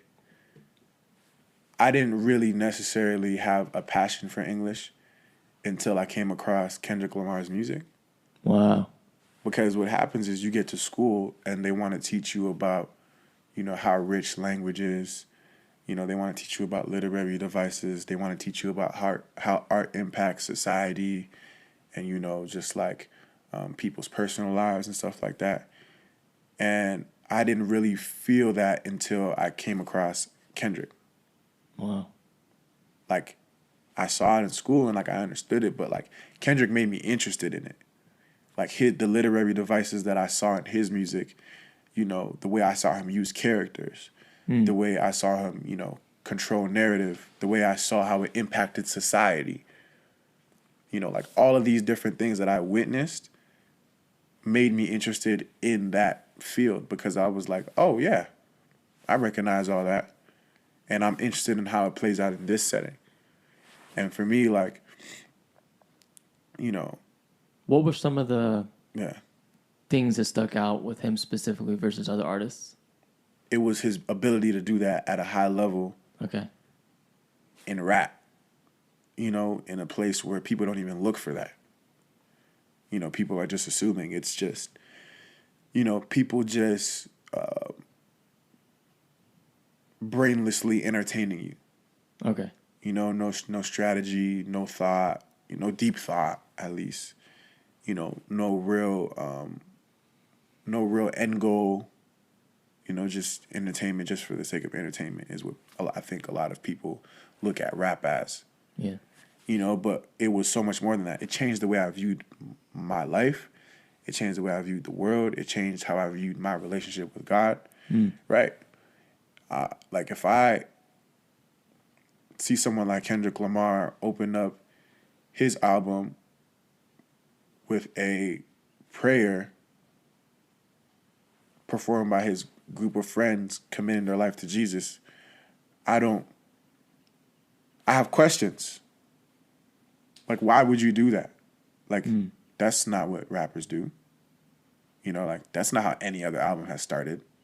Here, let me insert something. So, like, previous conversation we had, so your take is that you think Kendrick is even I don't know if it's covertly, but you'd say a Christian rapper. It's not even, I would say it is. Like, okay, and no, I don't think most people would say that. Yeah, but I think it's easy to think like Christian rappers, Lecrae, and Triple E's, you know. And I think it's and I think I don't like that, because I think that's people doing that because they don't even listen to the music. Yeah. And they're not taking him serious.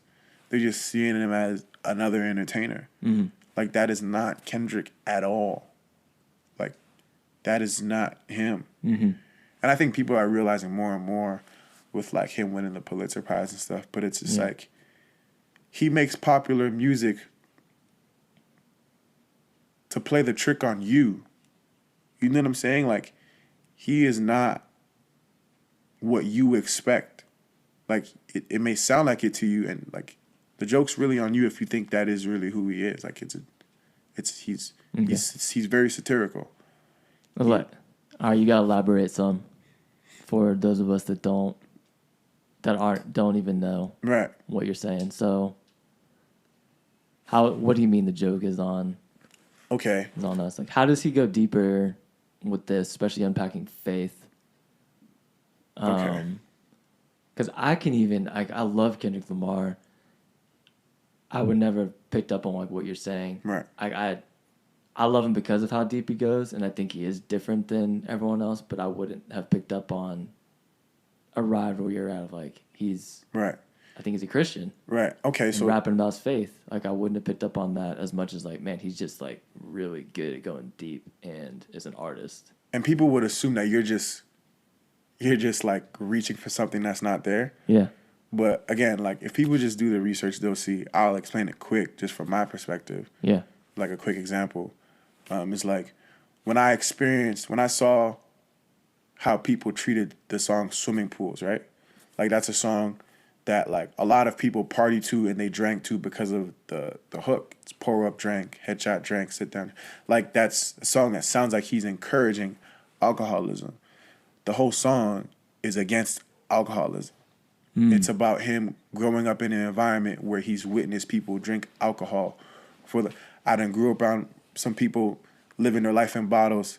Granddaddy had the golden flask every day in Chicago. Some people like the way it feels. Some people want to kill their sorrow. Some people want to fade in with the problem. Now, what's my problem? Some people want to fade in with the popular. Now, what's my problem? Like, why did he start drinking? So it's like, if that's what's going on in the verse, what else is the song about? The song is literally about it being a problem. But because of the hook, people were just like, oh, this is a song we party to. And that's what they did. And they just ignored everything else. So I think that's one example of how he's a trickster, kind of like Shakespeare in a way, with his art. And then when it comes to like his faith, again, Good Kid, Mad City, the narrative starts with it's a foreshadowing of what's gonna happen.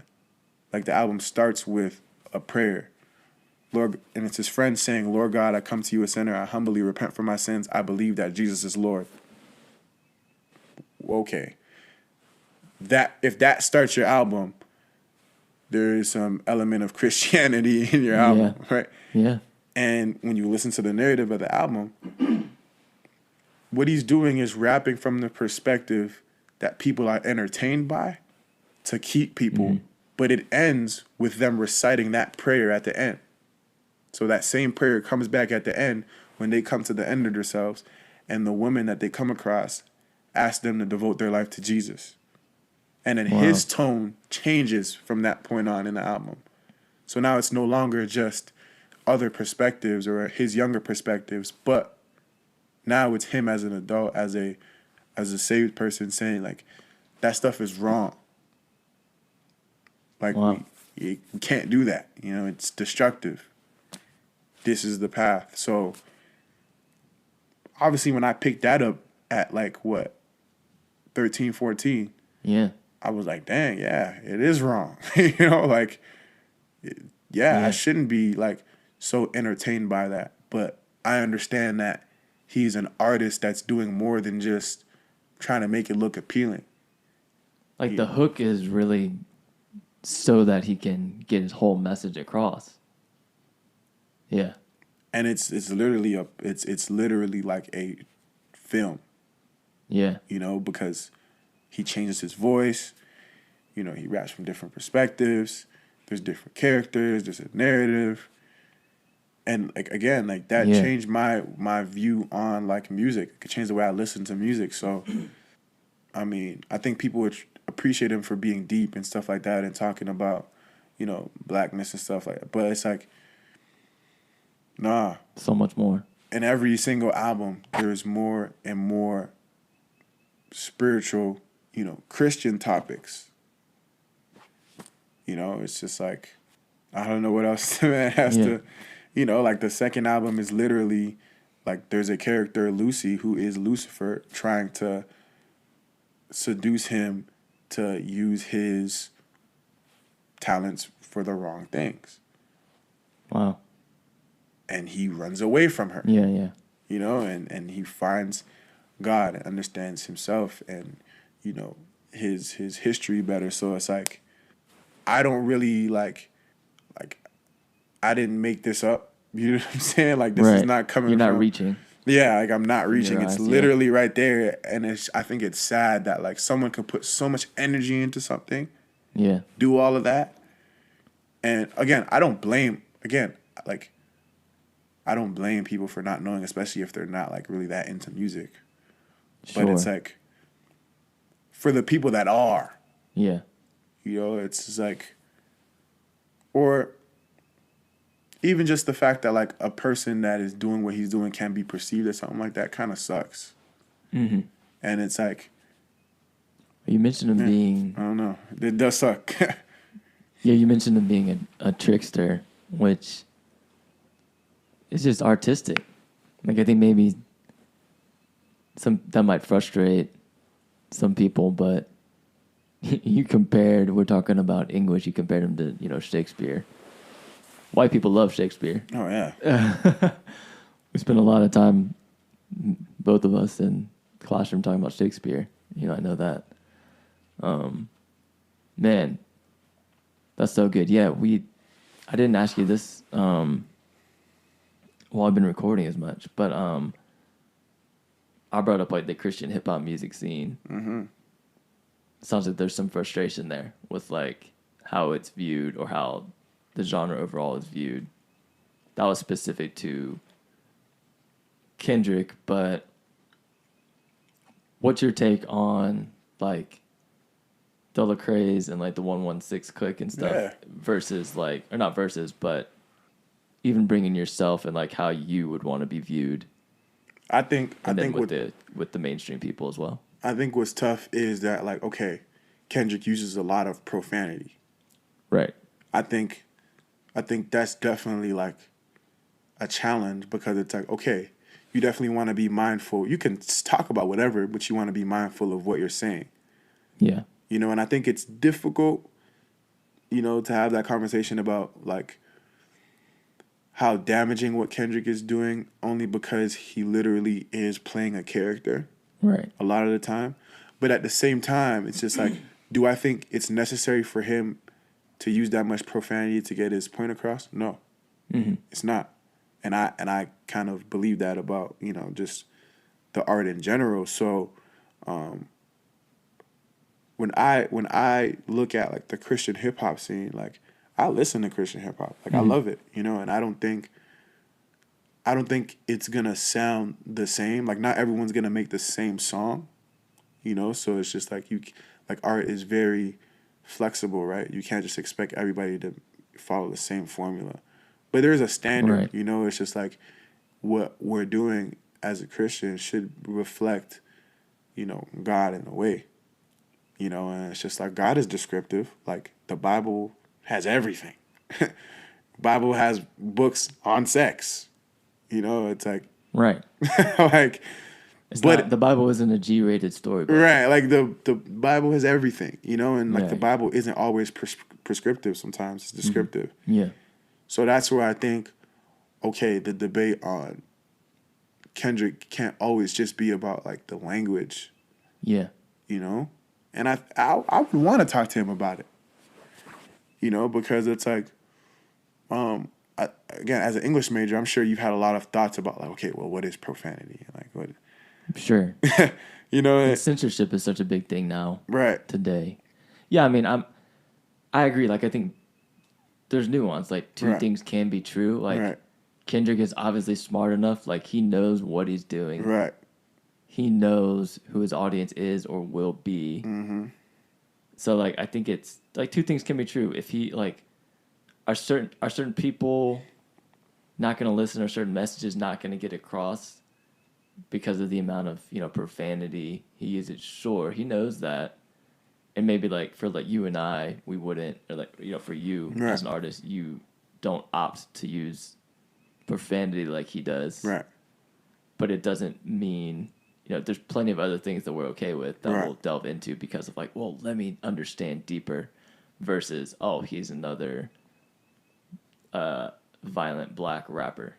Like that's where like I think the disconnect can be a lot of times of like it's fine if if everyone has their own threshold. Like I'm not saying like if you can't get by the profanity, like you're a bad person. Like that's not it at all. Like I don't have Around your kids, right? Kendrick playing for my kids, Right, of course not. who you've met, but like you just you just saw before we recorded, like Right. they listen to you though. Right. Like, I'll play your music, Right.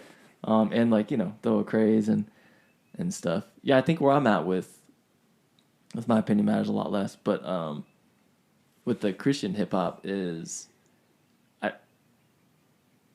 I like it, and because of growing up with my background, like I to me it has, I feel understood as a person of color a little more listening to it as a Christian, because of the stuff, especially as of lately, that like Lecrae will rap about. Like, but do I see it as interesting and sometimes problematic that he's elevated by white evangelical Christians, like as like this something that he doesn't even want to be, like as like a picture of this is what rap should be because it's good for me. Like his audience is largely white evangelicals because he's made it accessible.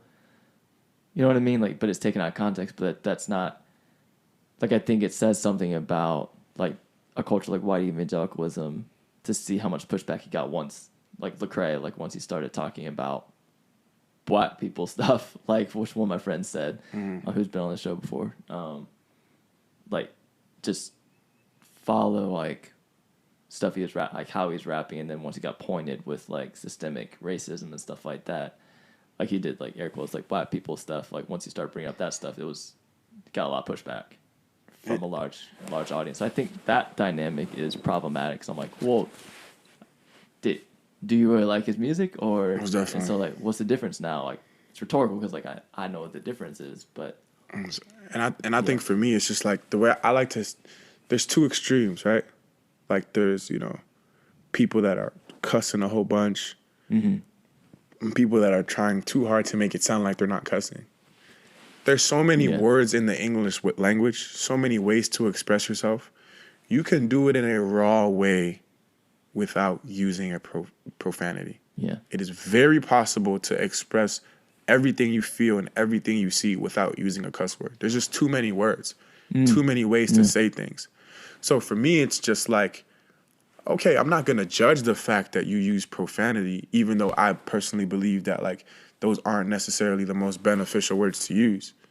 My thing is just like, I don't want to start believing that things aren't real, things aren't raw, or things, aren't things of that nature when there's no profanity involved. right. This is not true. Like Yeah, right that's a good now, point. I could express how frustrated I am on a deep level without cussing once, Right. And it's like, that's my point.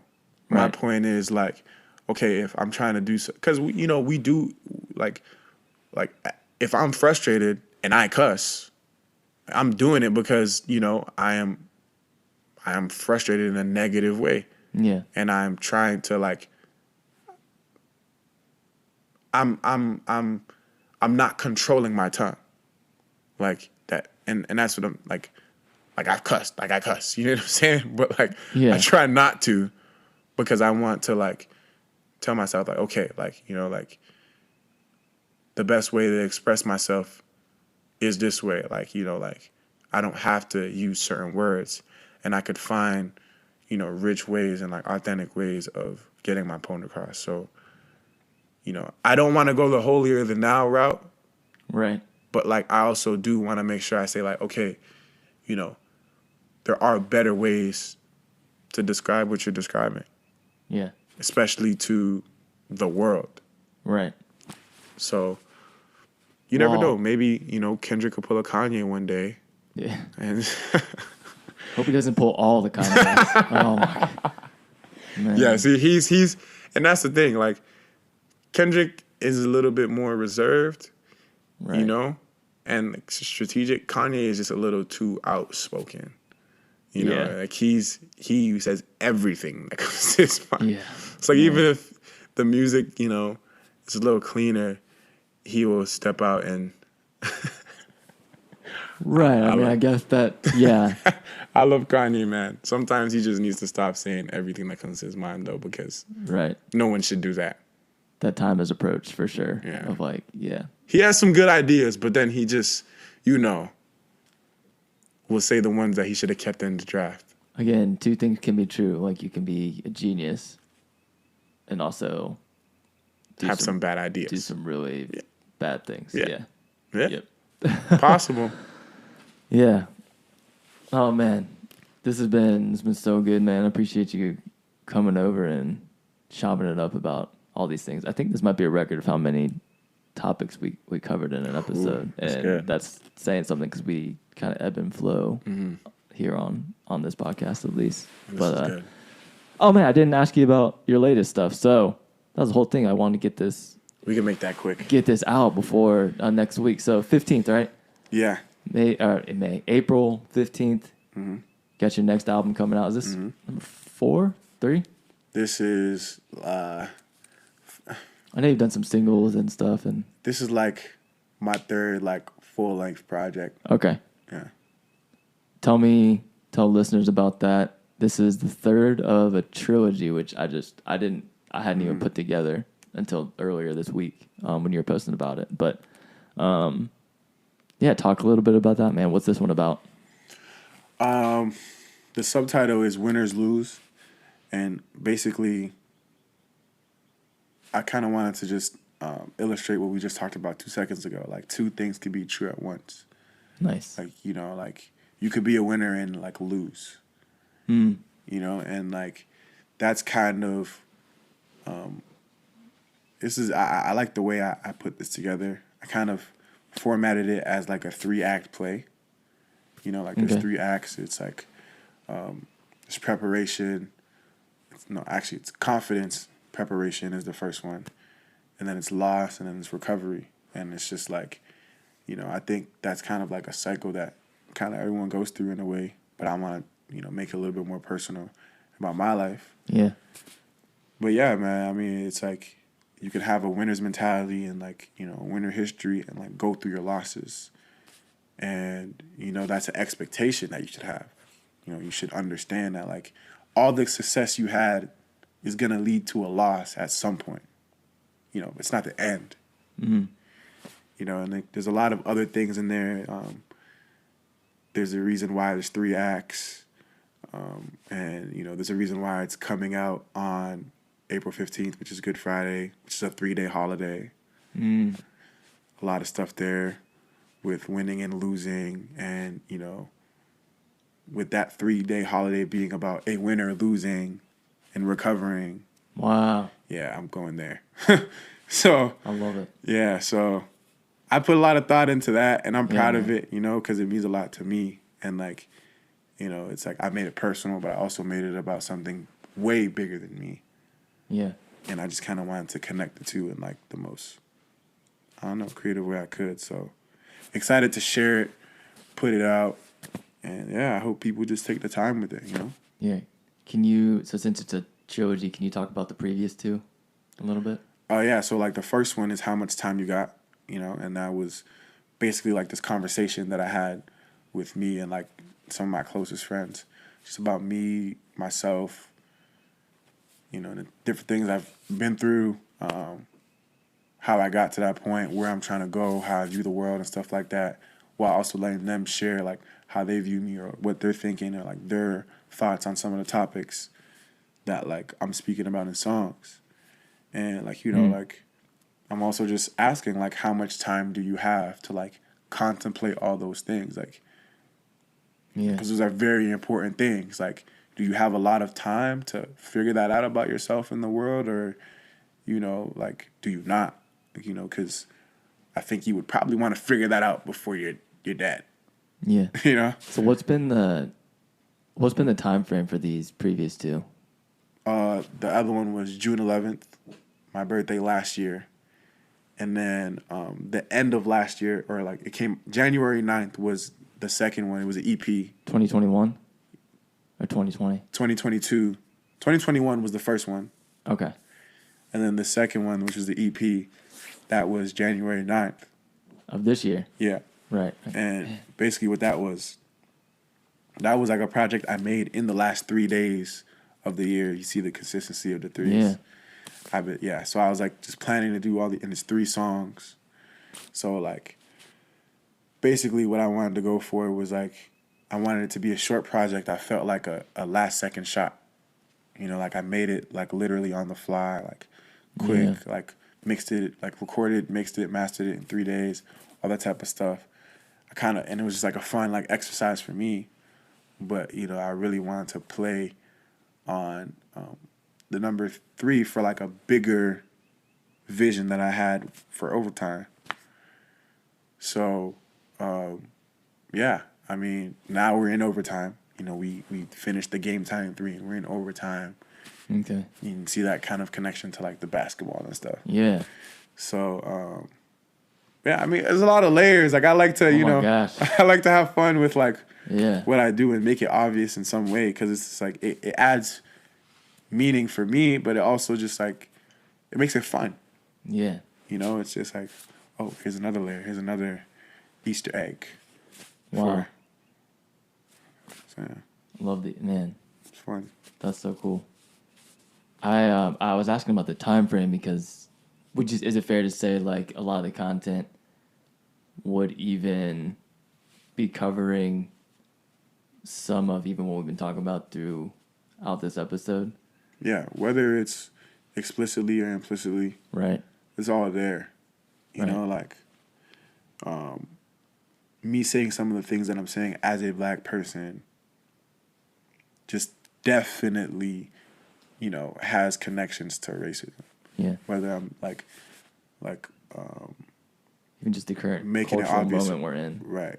2020. Exactly. 20, yeah. Exactly. Whether I'm making it obvious or not. And that's why I choose to say specific things. Yeah. You know? Again, at the end of the day, this is like a journal for me. Like regardless of, like as you see, like I try to like do a lot of like piecing together.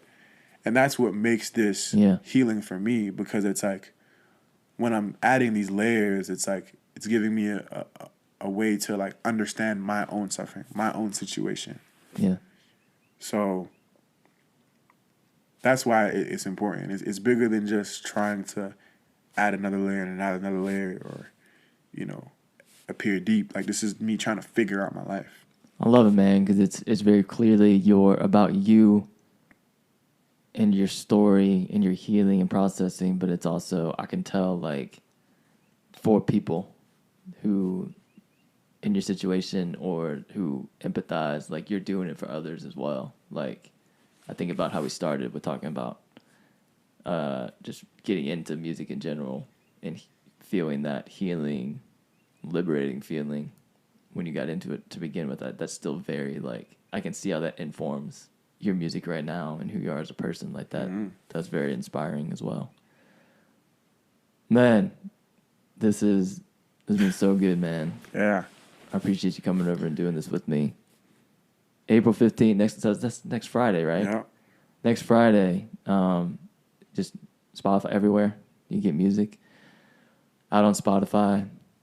Overtime.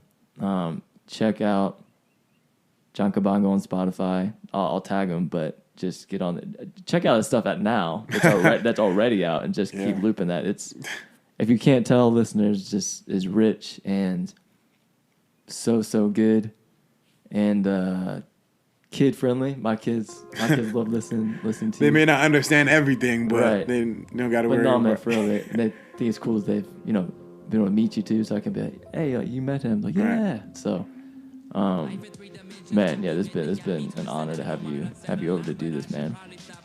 So I appreciate you for sure. All right, man, we gotta go. I'll let you go. Thank you for loaning me so much of your time. Listeners, thank you so much for coming with us on this episode with Jon.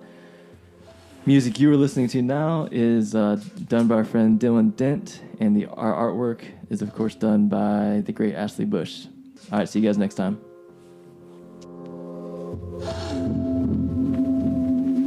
The nightmare might scare you, no worse than reality. They hunt you by day, R.I.P. Ahmaud Arbery. Everybody got a time, but that's less than comforting. I hope I'm alive by the time they choose to comfort me. Mosquitoes in the vein, or leeches on my soul. This money on my mind is a fracture of my bones. You get crippled by continuing existence like a ghost. And they wonder why we drink, and they wonder why we smoke, and they wonder why we think that everything's a joke. I'm shocked that we can sleep, must be the thought of letting go.